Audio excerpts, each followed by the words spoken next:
세레벤 스포츠 장동입니다. 제가 추석 연휴를 굉장히 꿀같이 보내고 있었습니다. 그런데 이 와중에 르나르 감독이 대한축구협회로부터 연락을 기다리고 있었다라는 인스타그램 포스팅을 보게 되었습니다. 이게 무슨 포스팅인지 한번 같이 보실까요?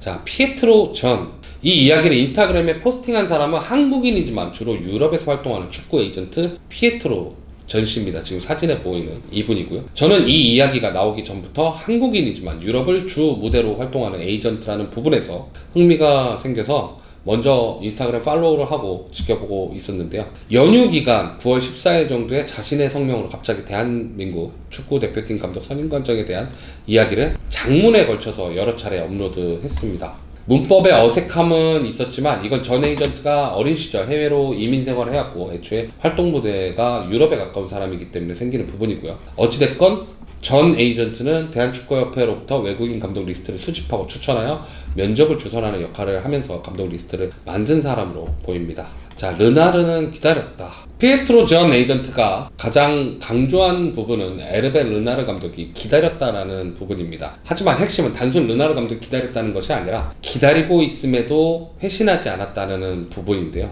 답신을 기다렸다고 하는 부분이 문제가 된다면 르나르 감독이 다시 일정을 잡자고 이야기한 시점에서 답신을 하지 않았다라는 추측이 가능해집니다.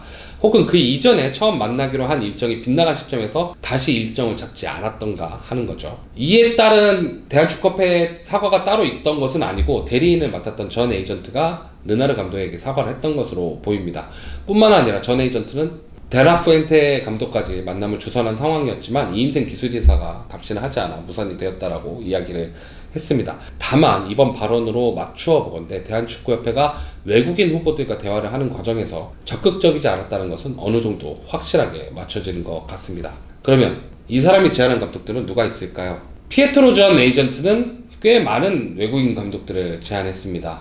본인이 밝힌 리스트에 따르면 그레이엄 포터 전 첼시 감독, 앞서 언급한 델라푸엔테 감독, 그리고 키케 세티엔 전 비에레알 감독, 현 세르비아 대표팀 감독인 드라간 스토이코비치, 우리랑 한번 연결이 된 적 있던 키케 포로레스 감독, 그리고 바르셀로나 국제 스카우트 단장을 맡았던 조르디 크루이프, 요한 크루이프의 아들이죠. 현 레번 감독인 오스카르 가르시아 감독, 그리고 이강인과 인연이 있었던 하비 그라시아 감독, 그리고 전 미들스브러 감독 아이토르 카랑카 감독, 그리고 현 리베르 플라테 감독 마르셀로 가야르도, 전 AC 밀란 감독 피올리, 이 밖에도 후안데 라모스 전 레알 마드리드 감독과 얼마 전까지 바르셀로나의 감독이던 차비 에르난데스 감독도 있었습니다. 워낙 많은 인원이라 저 역시도 모두 기입한 건 아니고 몇 명은 뺀 건데도 이 정도 수준입니다. 물론 여기서 걸러질 감독들도 존재합니다. 먼저 후안데 라모스 감독은 이미 2018 대표팀 감독 면접 과정에서 이미 걸러진 사람입니다. 라모스 감독의 마지막 경력이 2016년 말라가고 이때 이후로 스태프들이 흩어져 당시 김판곤 위원장과 가진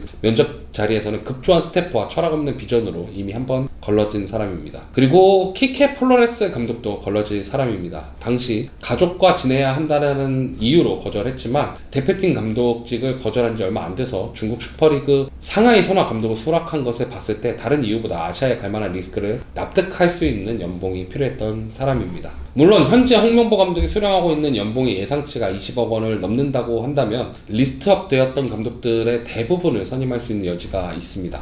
언급되었던 감독들 중 포터 감독 같은 경우에는 대표팀 감독직에 지원을 했으나 일정이 맞지 않아서 결국 면접까지 성사되지 않았고, 마냥 연봉 탓을 할 수 없는 것이 현재 파리 생제르맹의 감독을 맡고 있는 루이스 엔리케 감독이 스페인 대표팀 감독 시절 수령하던 연봉이 약 20억 원 정도입니다.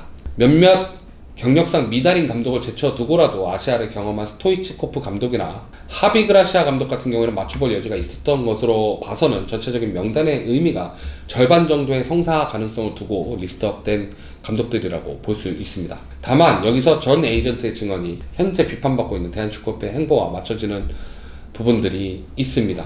이미 MBC 방송을 통해서 협회 제시마시 감독과 협상하던 당시 요구한 요구치의 부분을 맞춰나가는 과정에서 180일간의 체류 과정을 정확하게 공격 플랜을 제시한 제시마시 감독에 대한 부분을 그저 마시 감독이 외국 체류로 인해 결렬되었다라고 발표한 부분 같은 거겠죠. 델라푸엔테 감독 같은 경우도 피에트로 에이전트는 연봉이 약 9억 원에 그치는 것으로 말하고 있지만 실제 계약상 연봉은 9억이 아니라 18억으로 알려져 있고, 역시 엘리케 감독의 연봉과 비슷한 수준에 대한 점도 약간은 다른 부분이긴 합니다. 다만 델라푸엔테 감독이 유로 우승 직후 미국 대표팀 자리에 관심을 가졌고 연락을 가졌던 부분이나 전 에이전트가 델라푸엔테 감독의 니즈를 알고 있었다는 부분에서는 약간 아쉬움을 남기는 것은 사실입니다. 그러면 이 사람이 이것을 왜 얘기를 했을까요? 이건 제가 직접 물어보고 싶었지만 개인적으로 한번 생각을 해보겠습니다. 전 에이전트는 외국에서 아시아 그리고 유럽과 한국을 연결하는 현지 에이전트입니다. 개인의 영광과 솔직히 개인의 커리어적으로도 유리하기 때문에 대표팀 감독 리스트를 연결했고 그 가운데 좋은 감독을 괜찮은 조건으로 연결하고 싶었다는 생각이 있었을 겁니다. 이분이 본문에서 강조하는 부분도 다른 부분이 아니라 행정과정에서의 예의였습니다. 해당 감독과 협회 간의 예의, 그리고 상호 일하는 사람 간의 예의였고, 이는 협회의 일방적인 연락 두절을 두고 이야기한 부분입니다. 이미 지난 감독 선임 과정에서 대한축구협회는 축구 행정력의 문제점을 여러 가지 보여줬습니다. 먼저 보안이 제대로 지켜지지 않는 것에 대한 부분, 그리고 해당 협상 과정을 브리핑하는 과정에 있어서 정보의 정확성에 대한 신뢰도 부분, 더불어서 공식적으로 참가 감독에 대한 심사 결과를 통보하지 않는 문제는 이 포스팅과 더불어서 반복적으로 밝혀지는 부분입니다. 피에트로 전 에이전트는 업무적인 부분에서 이런 부분은 앞으로 한국 축구라는 브랜드와 일하기에 앞서 신뢰에 대한 리스크를 안아야 하는 부분이 생긴다라고 저는 생각합니다. 홍명보 감독 선임 직접 만난 박은하 감독 역시 나중에 홍 감독 선임 소식을 알고 불쾌했던 것은 이미 알려져 있고, 포획 감독은 유쾌하게 받아내긴 했지만 대표팀 감독직에 대한 아쉬움을 강하게 표현했습니다. 물론 고용주가 일일이 면접자에게 불합격을 통보할 필요가 없다는 몇몇 의견에도 공감은 하지만 이건 단순하게 팀 대 팀이 아닌 국가를 대표하는 축구기관의 행정이라는 것이고, 감독 선임뿐만이 아닌 다른 업무에도 이런 업무 행태가 거론될 가능성이 있기 때문에 앞으로의 축구 외교에 있어서도 영향을 끼칠 가능성이 높기 때문입니다. 지난 9월 팔레스타인과의 홈경기에서 팬들은 회장님과 감독님에게 나가라는 콜을 90분간 진행했고, 선수들은 자신들에 대한 응원보다는 외적인 일로 팬들과 갈등을 겪기도 하고 팬들에게 응원을 부탁하기도 했습니다. 다행히 오만과의 홈경기부터는 다시 응원을 하는 분위기로 전환이 됐고 결과적으로 3대1이라는 결과를 가져오면서 승점을 따냈습니다. 당장 감독을 바꾸는 것도 쉬운 일은 아닙니다. 다만 이제는 더 이상 이런 일이 반복되지 않기를 바라는 사람들이 너무 많다라는 것을 알아주셨으면 좋겠습니다. 그리고 이런 의견조차도 어찌됐건 같이 일했던 사람의 의견이기 때문에 이거를 예민하게 반응하고 또다시 차단하는 협회가 아닌 왜 이런 이야기가 나오게 됐는지 다시 한번 살펴보는 그런 축구협회가 되기를 바라겠습니다. 지금까지 스냅스포츠 축구작가 장동이었습니다. 진짜 그 인스타 피드를 믿을 수 있을까? 솔직하게 얘기해도 돼? 내가 생각할 때는 조금 어느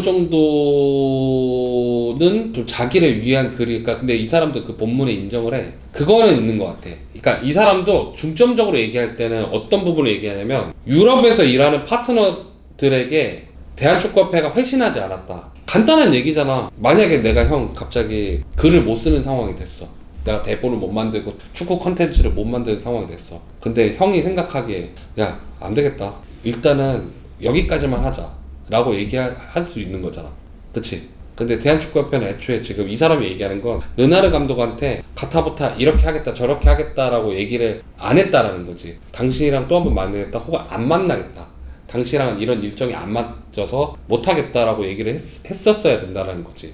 그럼 그 당시에 정혜성 위원장의 말은 거짓말이었던 거야? 정혜성 위원장의 말이? 응. 르나르가 바빠서 못 만났다 그렇게 말을 했었잖아. 그 바빠서 못 만났다라는 말도 맞을 수 있는 게 실제로 그때가 올림픽을 준비하는 기간이었고 이 사람이 또 아프리카 가서 결혼시켜야 되는 상황이고 그 와이프가 세네갈 사람이야. 와이프가 또 세네갈 사람인데 와이프가 또 그 전 남편도 축구 감독이었어. 브루노 메추라고. 그 사람도 또 한국이랑 관계가 있었어. 브루노 메추 와이프랑 재혼을 한 거야 르나르 감독이. 또 그래갖고 세네갈 가야 된다, 결혼시켜야 된다라고 그 바람에 안 된 건데, 그러니까 뭐 들테면 협회가 그때 대응을 애매하게 했겠지. 그러면 네 결혼식 끝나고 다시 한번 얘기하자고 회신 안 했을 수도 있지. 근데 그것뿐만이 아니라 뭐 지금 데라푸엔테 감독이랑 면접을 할 수 있는 상황을 만들어놨는데 그거에 대해서 이임생 기술이사가 회신하지 않았다라는 이야기를 하는 거나, 그리고 공식적으로 알 수 있는 부분들이 이런 거지. 다비드 바그너 감독이랑 거스프웻 감독을 런던에서 두 감독을 만났잖아.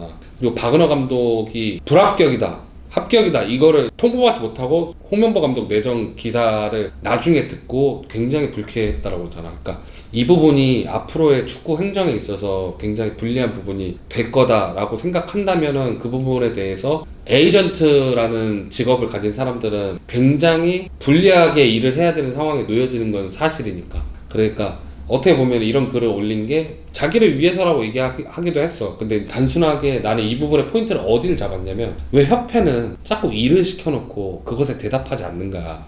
그러니까 존중이잖아. 보통 그런 거잖아. 어떤 회사든 내가 면접을 받지만 불합격하면은 아쉽게도 저희랑 일을 못하게 됐습니다라고 해주는 건데, 제일 기분 나쁜 게 그거잖아. 면접 봤는데 제가 연락 드릴게요 하고 연락 안 주는 거.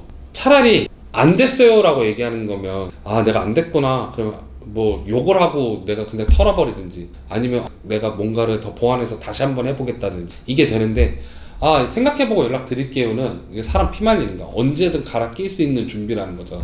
이 에이전트는 이 부분에 대해서 얘기를 하는 것 같아. 그 부분이 포커스라고 얘기해줬고, 나는 대한축구협회가 그동안 일을 하는 데 있어서 의사표현을 명확하게 하지 않고, 그리고 행정적인 마무리를 명확하게 하지 않는다는 부분이 지금 굉장히 계속 지속적으로 아킬레스로 돌아가는 부분이잖아.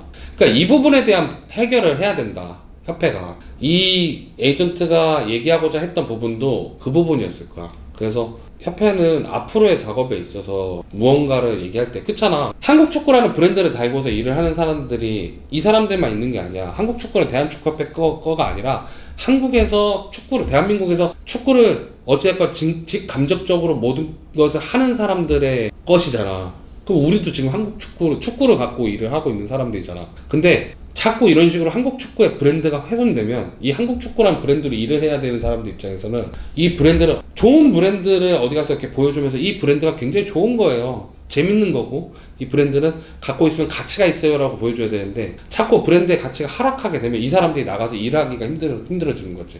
결국에는 축구 시장에 축소를 불러올 거라는 거지. 그런 댓글 봤었어. 내가 K리그가 축구에 대한 부정적인 이슈가 계속되면 축구에 대한 관심도가 떨어질 수도 있다라고 얘기를 했던 전에 영상이 있어. 이렇게 대화를 하는데, 근데 어떤 사람 댓글을 달았는데 K리그는 지금 커가고 있다라고 얘기를 하더라고. 근데 나는 어떤 걸 얘기하냐면, 잠재적인 축구를 즐길 수 있는, 아직 축구를 경험하지 못한 사람들에 대한 얘기를 하는 거야. 축구를 어느 정도 내가 즐기는데 K리그가 재밌네. 그 사람들은 그거와 관계없이 일단 축구라는 컨텐츠가 있으면 축구를 즐기고 축구에 들어올 수 있는 사람들이야. 이제 막 축구를 알려고 들어오는 사람들이 맨날 보는 뉴스가, 회장이 뭐라고, 감독이 면접 없이 그냥 우리가 남이가로 뽑혔대, 뭐 어떤 선수가 음주운전했대, 맨날 이런 부정적인 이슈들만 계속 축구로 관련된, 대표팀에 이런 문제가 있대. 그러면 저 축구판 되게 문제 있네 하고 이렇게. 모든 프로스포츠는, 나는 개인적으로 생각할 때 모든 프로스포츠는 저변이 넓어져야 앞으로의 산업에 도움이 된다라고 생각하는데, 자꾸 부정적인 이슈는 잠재 저변을 나는 좁힌다라고 생각한다. 결국에는 이런 얘기를 하는 사람이 이런 얘기를 할 때는 그런 거야. 이 사람이 결과적으로 뭘 한 거겠어. 협회가 감독을 구할 때 우리가 감독을 구해야 어디 공고를 올리는 게 아니라 에이전트들한테 얘기해. 네 아는 감독 라인, 너 아는 감독 라인, 너 아는 감독 라인. 그러니까 이 사람도 그렇게 협회로부터 오더 받은 그 대리인이었을 거야. 그러면 이 사람 입장에서도 축구협회랑 일을 하고 내가 대한민국 대표팀, 성인 대표팀 감독에 대한 일을 하는 데 있어서 내 커리어에도 남고, 내가 선임한 감독이 잘 활약할 수 있는, 내가 이 과정을 만들어 보고 싶다는 욕심 생길 거 아니야. 근데 이 사람 입장에서는 내가 사과를 대신해야 되는 상황이 생기고, 내가 한국 축구를 위해서 되게 일을 했는데 그 결과가 그가 통보받지 못한 타인의 선임, 그리고 자기네들끼리 마무리, 이 결과라고 생각한다면 이 사람은 앞으로 어떤 감독한테 대한민국 축구 대표팀 감독으로 당신을 원하는데 협상하겠냐라고 얘기할 수 있겠어. 이런 부분들에 대한 이야기를 협회가 나중에라도 좀 들었으면 좋겠다. 그러니까 결과적으로 얘기한 김에 이것까지 얘기하고 마무리하자면, 정몽규 회장 체제로 들어서서 난 제일 아쉬운 게 대한민국 축구 외교라고. 2017년 U20 월드컵이 대한민국에서 열렸지만 이거는 정몽규 회장의 공적이 아니라 그 전임 회장의 공적이고 그 전임이 일단 준비를 하고 다 그랬던 거고, 우리가 아시안컵 유치에도 도전을 하고 여러 대회에 도전을 하지만 성사된 게 단 하나도 없고, 그 월드컵 같은 것도 투표에 도전하지만 우리가 거기에서 주도할 수 있는 위치에 간 적이 단 한 번도 없어. 그거라는 말 자체가 우리가 외교가 잘 안 된다는 뜻이잖아. 어찌됐건 간에 우리가 뭐 결선 투표라도 갈 수 있고, 뭐 결선에 갈 수 있는 뭐 준결승이라도 가는 투표를 할 수 있다라고 한다면, 사실은 사람들은 관심이 없었겠지만 대한민국 축구가 지난 10년간 축구 외교에서는 단 한 번도 유리한 위치에 올라가 있고 오히려 외곽에 처져 있었다고. 축구 외교가 뭐가 중요해? 축구 잘하면 장땡 아니야? 축구 잘했다고. 근데 축구 외교가 뒷받침되지 않으면 어느 나라의 명장도, 어느 나라의 대표팀도 우리랑 경기하려 하지 않을 거고, 우리랑 이게 길어지면 계속 그런 식으로 축구 외교적으로 고립이 될 거 아니야. 그래서 정말 이제는 축구 행정이 되게 중요하고 축구 외교가 되게 중요한 시대가 왔다. 그러니까 단순하게 회장이 돈을 쓰는 회장의 시대가 아니라 국제적인 감각을 갖고 정치적인 감각을 갖고 움직일 수 있는 회장이 필요하다. 그리고 그런 행정을 뒷받침할 수 있는 행정 시스템이 필요하고, 축구인들도 이제는 더 이상 그런 것에 지나지 않는, 내가 축구를 발전시키겠어에 지나지 않고 더 국제적으로 한국 축구를 알리고 더 국제적인 리듬으로 한국 축구와 세계 축구를 교류할 수 있는, 개인적으로 축구 외교는 오히려 한 20년 전보다 퇴보한 느낌이랄까. 그러니까 이제 이런 것들도 팬들도 관심을 가져야 돼. 축구 왜 그렇잖아. 젊은 사람들이 정치에 관심을 가져야 정치가 더 깨끗해진다, 정치가 더 발전한다라고 얘기하듯이 축구도 똑같아. 팬들이 행정에 더 관심 갖고 축구 외교에 더 관심 가져야 회장들도, 그러니까 회장이나 임원단들도 이제는 팬들한테 눈 가리고 아무 못하는 시대가 오는 거야. 그런 게 어딨어. 친한 감독한테 감독 맡기는 거 솔직히 뭐 유럽에서 팀들끼리 흔하다 하지만 대표팀 감독이잖아. 그럼 이건 인사에 대한 월권 아니야? 더 이상 그렇게, 그러니까 국제적인 외교는 손흥민이 만들어주는 게 아니야. 클린스만이 만들어주는 게 아니라고. 이제는 우리가 어떻게 더 맞춰가야 되고, 외교라는 게 그렇잖아. 다른 국제 축구계에 줄 수 있고, 그러면 주는 만큼 어느 것을 받아올 수 있는지, 그런 것들을 계산할 수 있는 사람들이 협회에 들어가서 일을 해야지. 내가 전에 들은 이야기고 다른 기자들한테 들은 이야기인데, 축구협회에 의지를 가진 직원도 되게 많대. 그런 직원들 잘 뜻 펼칠 수 있게 쓰면 얼마나 좋아.